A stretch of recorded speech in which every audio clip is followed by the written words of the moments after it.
I am not an African American. No African here. I don't have an afro, a marafro. There are no African drums beating in my chest. The American guitar is playing in my heart. Born on a plantation in Alabama. Grew up under the Jim Crow laws. Worked the fields, worked the plantation. Black as the ace of spades, but 100% American. I am not into the black thing. You didn't know? Well, I'm glad to be here to get you up to speed. Jesse Lee Peterson has built an entire career on spewing hatred and slander towards black people, all for the entertainment and acceptance of white audiences. He's basically a minstrel show and a court's jester for bigoted white people. I think he rose in popularity with the white Christian political party sometime in the 1990s. He's made quite a living off of perpetuating negative stereotypes and racist tropes, often using his platform to demonize and dehumanize entire communities, with an elevated emphasis on attacking us, black people, and our image. It's a lucrative business, and business is good, and Jesse Lee Peterson has profited handsomely from this divisive rhetoric. His targeted market is, I would classify as single, angry, lovelorn, sex-deprived, white Christian males between the ages of 17 and 70, so it's a pretty decent-sized demographic. His childish trolling tactics is something to behold. For example, when he disagrees with men, he would often call them betas or beta males, or say something disrespectful like chopping up the word lesbian in order to mock these particular women. And we all know that Black Lives Matter is an evil, radical, agitative organization that was founded by a bunch of black lesbians. You can find him saying things like, "ass black and slow," to the gleeful delight of his supporters due to the dog whistle regarding blacks as being mentally slow. You don't believe me? Well, I disagree. Because if it was just about being slow, which any race could be slow, then all one needed to say is something like they didn't understand the statement or question and request clarification. But it's not about an attempt to clarify anything except his very passive and effeminate nature for the white power structure. This man is the very definition of beta male. There is nothing more effeminate than a white man defending the white power structure against black people. There is nothing more effeminate than a black man defending the white power structure against black people. Hey, why are you speaking? Hold on. You are politically effeminate, Jesse Lee logical Peterson. in their mind. You are politically and effeminate. Women are illogical you are in their politically mindset, right? effeminate. Why are you You are screaming at me? defending the white power structure Zane, hold against on. your own people Hey. while you claim to be a man of God. Zane, you hold are on. a disgrace to your race, sir. You Zane, are calm a down. disgrace to your race. But what's even more disturbing is Peterson's tactics as a troll. He often tries to force yes or no answers from his guests and callers, even when he knows the topic requires more context and nuance. Repeatedly asking black guests if they love white people, for example, while rarely asking white guests if they love black people.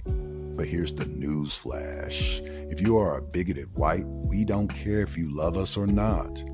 Some of us don't care if you're not bigoted. We still don't love you.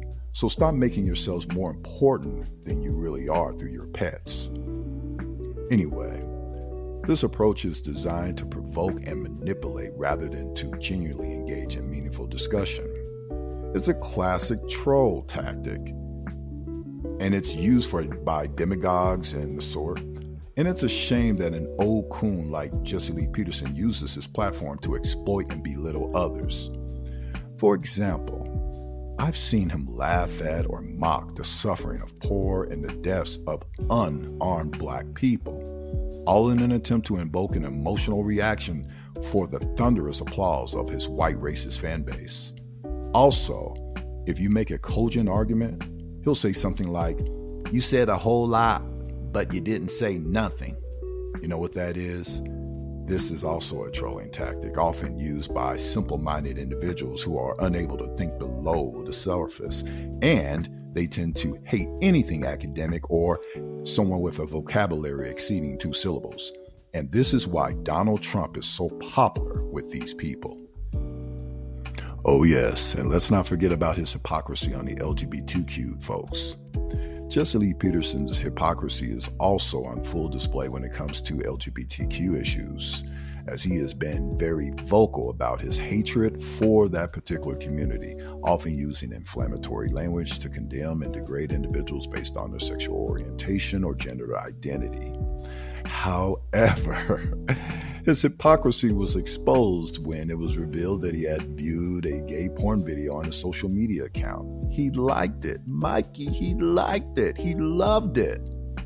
But in a desperate attempt to cover up his tracks, he temporarily disabled his account. But the damage was already done. We seen you, Coon.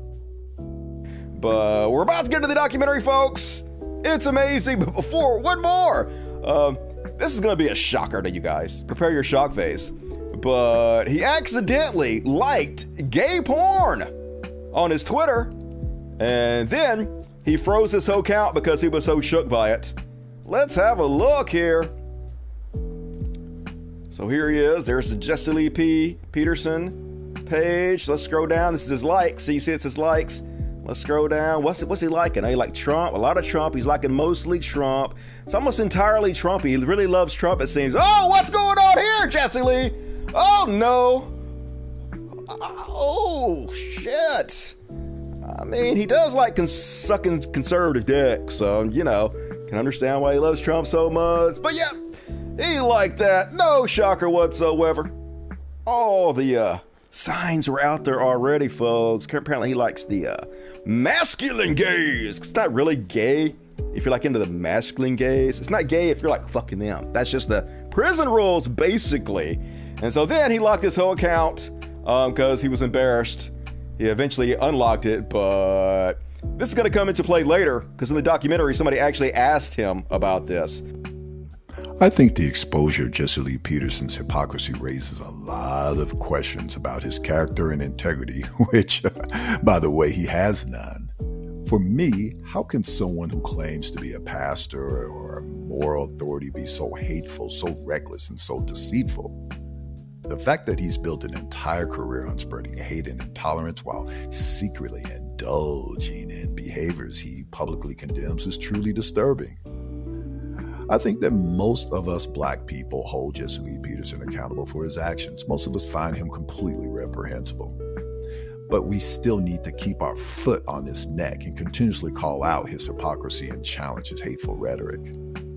By exposing his true nature, we can work towards creating a more inclusive and compassionate society where everyone is treated with dignity and respect. No longer will allow him to get away with his pro-white pandering, butt-kissing troll tactics and hypocrisy. Beta!